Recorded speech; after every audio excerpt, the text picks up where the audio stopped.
Hey guys, this is CSGO Dumb No More, and today I'm going to talk about a new concept, which is the concept of understanding roles within Counter-Strike.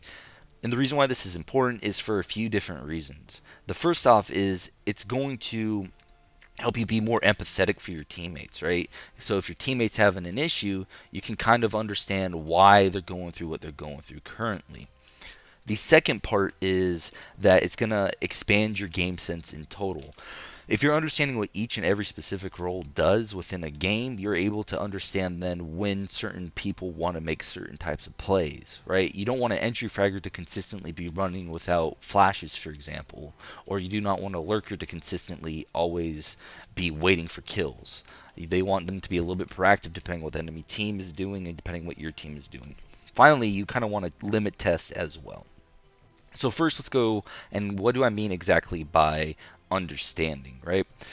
And this isn't just the basic of knowing how each role works, right? Like, for example, knowing how an entry fragger goes into a site, because it's semi-useless in the grand scheme of things. What I mean by this is more of a veteran knowledge or a deeper understanding of each role on terms of how to play it. This is not saying that you need to excel in all the roles because it's simply not possible. It's counterproductive as well for your own development, but you kind of need to understand what you need to do, the basic skill sets of an entry fragger, for example, in comparison to anything else, or as well as the basic skill sets as a lurker, when to push, when not to push, what to do as a support. All these are important to know as a player, so it's a deeper understanding, certain timings, the skill sets within them, and everything that comes with it. So then secondly, is it allows you to be more empathetic. Within a lot of Counter-Strike games, players often want to rage at one another because they don't understand why someone did a certain thing. And the issue there is, let's say you're in a very close match and it's 13-13 and you're on the T side. And you had an entry fragger decide to push in and he immediately dies, right? So maybe for that entry fragger, he viewed it as the right timing.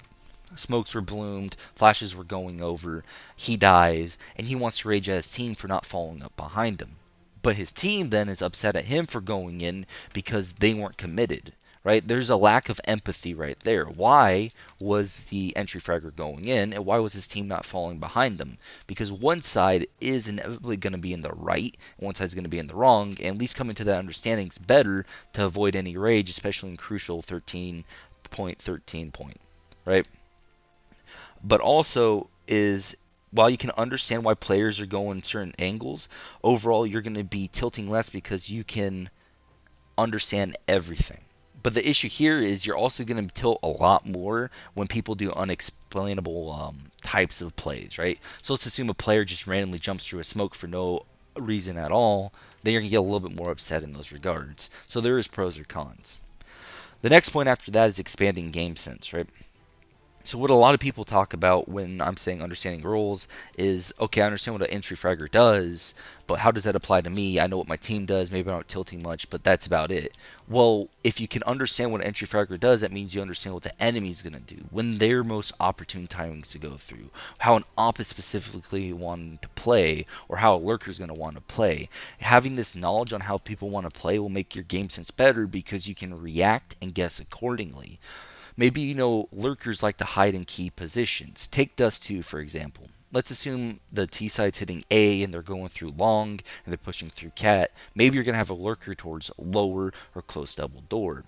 What you're going to want to do is, if you understand this as a CT, you're going to be looking for this to immediately get that kill instead of being backstabbed and losing the round. This expansion on your game sense is necessary, which you can only get through experience and understanding different types of roles. Not only that, but it's also knowing when to push. Because again, if you understand the concept of where an entry fragger will be, an op will be, a lurker will be, and maybe you'll know as they're hitting A, there's 2 long, 2 cat, and 1 mid, well then you know you can push tunnel without wasting any utility. And you can do a contact type play in that regards. So knowing these key concepts and knowing each of these roles will really enhance you in general. And that's why I would recommend whenever you're playing a game to try out different roles. Which puts me to my next concept, which is limit testing.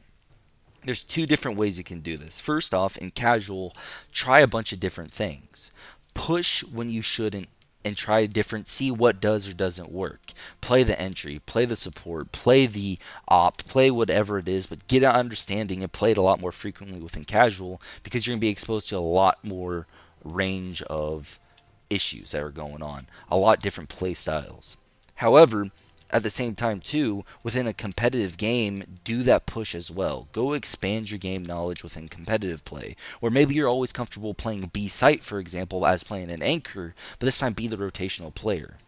Or on T side, maybe you're always used to being the lurk player, so be the entry. Limit test yourself so you know what's going on. And be okay with losing. A lot of people are not okay with losing, especially when it comes to competitive, but sometimes you have to lose to improve. So again, you don't have to excel in each of the roles. That's the key part to take away from all this. What you need to do is you have to have a very solid understanding of everything that's going on, so you're able to go across and really improve as a player.